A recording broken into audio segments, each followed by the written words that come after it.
Sveiki! Nu, diez vai tagad būs kāds, kurš par mākslīgo intelektu neko nebūs dzirdējis.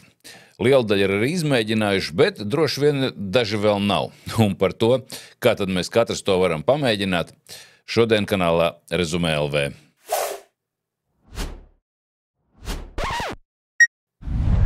Es esmu Ints, un jūs skatāties kanāla Rezumē LV, kurā stāstu par tehnoloģiju izmantošanu ikdienā. Un šodien, kā jau teicu, par vienkāršāko veidu, kā mēs katrs varam mākslīgā intelekta pakalpojumus izmēģināt. Pareizāk sakot, padalīšos ar pieredzi, kā man šis mākslīgais intelekts ļoti skaisti un operatīvi palīdzēja atrast vajadzīgo informāciju. Un kādu dienu es gribēju saprast, cik maksā vakcīna pret cilvēku papilomas vīrusu. Jo, ja nu dakteri to iesaka kā iespēju izvairīties no vairākām vēža formām, tad par sevi pašam jāparūpējas. Un tā es atvēru internetu pārlūku, ierakstīju adreses rindiņā chatgpt.com un biju tajā visiem laikam dzirdētajā mākslīgā intelekta lapā. Labi, to vietu tagad daudz, bet, kā jau teicu, apskatām manu šo te labo piemēru. Kad aizgāju uz šo lapu, pirmo reizi es nolēmu, ka izveidošu savu kontu, un mazliet vēlāk pastāstīšu, kāpēc tas man šķita noderīgi. Tātad pirmo reizi piesakoties, aizejot uz šo lapu, es uzkāpšu uz šīs te pogas reģistrēties. Un nākamās reizes jau varēšu spiest blakus esošo pogu pieteikties. Tātad, ja es spiedīšu reģistrēties, man piedāvās konta izveidi, tātad es varu ierakstīt savu e-pasta adresi un spiest turpināt, bet man ērtāk šķiet netaisīt atsevišķi daudzus kontus, un lai man nav jāatcerās šausmīgi daudz tās paroles. Kur ir tā iespēja, es piesakos ar Google kontu, tātad es spiedu turpināt ar Google. Tā kā man Google sistēmā ir vairāki konti, tad es izvēlos, ar kuru es pieteikšos. Google man pārprasa, tātad, vai es labi zinu, ko es daru, tātad, ka tagad mēs pierakstīsimies pakalpojumam OpenAI, un es spiežu turpināt. Un pirmajā reizē, kad mēs tur piesakāmies, tātad, tas mākslīgā intelekta, viss tā sistēma, viņa mēģina kaut kādus mums papildus jautājumus uzdot. Tātad, es varu ierakstīt tur savu vārdu, uzvārdu, dzimšanas dienu.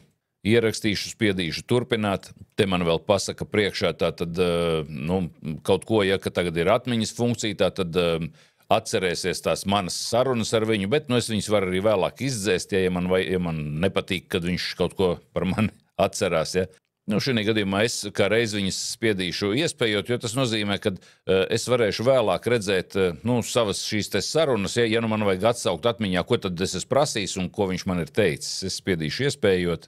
Un es esmu tajā logā, kur tātad es varu uzdot kādu jautājumu.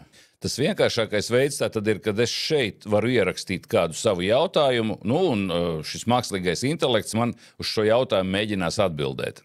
Te ir papildus vēl dažādas tās iespējas, te ir izveidot attēlu, apkopot tekstu, izveidot plānu un tā tālāk. Šeit labajā pusē augšā tātad ir, es varu pielāgot un uzstādīt dažādas tos iestatījumus, un tā tālāk. Tātad te ir diezgan liela tā saimniecība, bet es parādīšu, tātad, ko es biju pajautājis, kā jau es teicu, viņš atcerās manas sarunas, un vienu no šīm sarunām, kuras arī gribēju nodemonstrēt, es varēšu tagad atvērt. Lūk, un tas, ko es viņam vaicāju, bija, cik maksā vakcinēšanās pret papilomas vīrusu. Un man ļoti skaisti atbildēja, ka vakcinēšanās pret cilvēku papilomas vīrusu cenas Latvijā atšķirās atkarībā no medicīnas iestādes un, piemēram, lūk, šādā medicīnas iestādē šādu vakcīnu man piedāvā tur pa 190 eiro, un šeit pat ir saite uz to cenu lapu, no kurienes tas mākslīgais intelekts to informāciju ņēmis. Nākamajā ir tāda un tāda par vienu vakcīnu un tāda cena par citu vakcīnu, un nākamajā medicīnas iestādē ir tāda un tāda cena. Un visur ir pat klāt man šeit iedotas saites, tātad, kur es varu nospiest un aiziet paskatīties, kad, kur ir cenu lapa vakcinācijai, un patiešām ir cilvēku papilomas vīrus, 175. Tātad tas cenu līmenis arī atbilda tam, ko man pirms tam, es biju ģimenes ārstei jautājis, un viņi man teica, ka ap 200 eiro, un man sanās, diezgan daudz, ja, nu tā kā jāpameklē papildus informācija, tāpēc es vispār par šos te sāku meklēt, ja. Un, jā, tā dimensija ir līdzīga. Starp citu, es pamēģināju nepiesakoties uzdot, nu kā anonīms, bet laikam es biju mazliet savādāk uzdevusi jautājumu. Varbūt es neprasīju, cik maksā vakcinācija, bet cik maksā vakcīna, un tur man deva pilnīgi cits cipars. Jāatcerās, ka mākslīgais intelekts, nu, viņš ir nosacīti intelekts. Viņš var dot kaut kādus tādus pirmos tuvinājumus, ja, jeb kaut kādu ieskatu, nu, kādā virzienā mums varbūt tālāk ir kaut kas jānoskaidro, ja tas mums ir svarīgi, teiksim, ja tā lieta ir nozīmīga. Nu, atvēršu tātad vēlreiz šo te sarunu, un vēl viņš klāt rakstīja, ka jāņem vērā, ka vakcinācija ir valsts apmaksāta 12 līdz 17 gadus vecām meitenēm. Tā ir taisnība. Tas ap citu tagad arī puišiem. Es prasīju, un cik agrāk maksāja vakcīna? Un tad man teica, ka tāda un tāda ir maksājusi apmēram tik līdz 2020. gadam, pēc tam cena pieauga līdz pašreizējiem 190–210 eiro. Cita vakcīna atkal tur tik un tik ir maksājusi. Es prasīju, kura no minētajām vakcīnām ir labāka.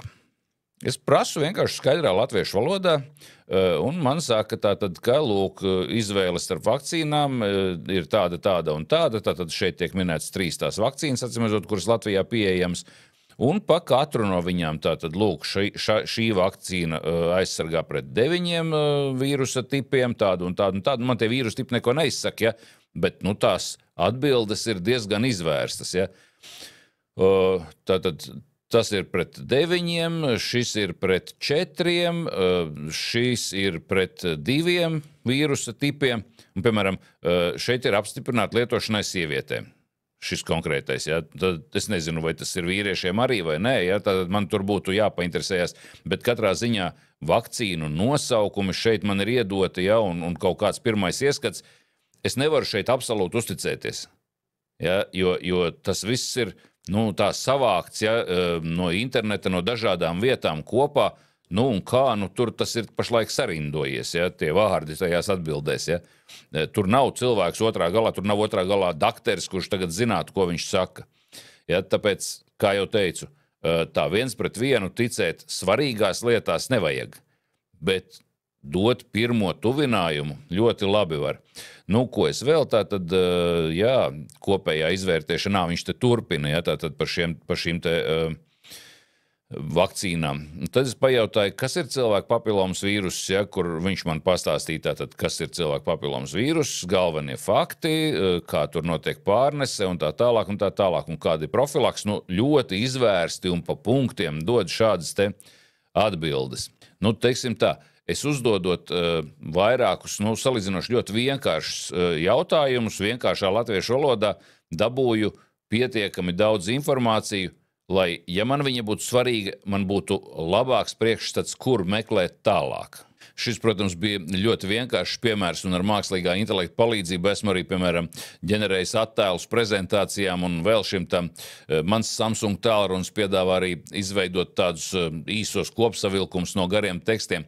Bet, nu, tāda jautājuma uzdošana un šīs izvērstās atbildes faktiski ir, nu, kā jau teicu, pats vienkāršākais pielietošanas veids, un tiem, kas vēl nav izmēģinājuši, varētu ieteikt to izmēģināt un sākt mācīties uzdot, nu, tas ir pareizi noformulēt jautājumus. Katrā ziņā tiem, kas mākslīgo intelektu dažādās viņa formās pratīs izmantot, tiem mūsdienu pasaulē iespējas būs lielākas. Patīk tas vai nē? Un jā, esmu ChatGPT lietotni uzlicis arī uz savu tālruņu, un tāpat uz planšetu datoru, un ja tur piesakos ar savu vārdu, nu, tāpat kā rādīju uz datora pārlūkā, tad jebkurā savā iekārtā redzēšu tos savus uzdotos jautājumus un saņemtās atbildes. Reāli jau te tā mākslīgā intelekta saimniecība ir ļoti milzīga. Te varētu garos apmācību kursus veidot. Bet nu šodien ar šo vienkāršo piemēru gribēju iedrošināt šo iespēju izmēģināt tiem, kas varbūt vēl nebija to pamēģinājuši. Ierakstiet arī komentāros, vai kādam šis bija noderīgi, un varbūt arī, kas vēl šķistu noderīgi, ja kāds parādītu. Es esmu Ints, un jūs skatāties kanālu Rezumē LV, bet šoreiz man tas viss. Atā!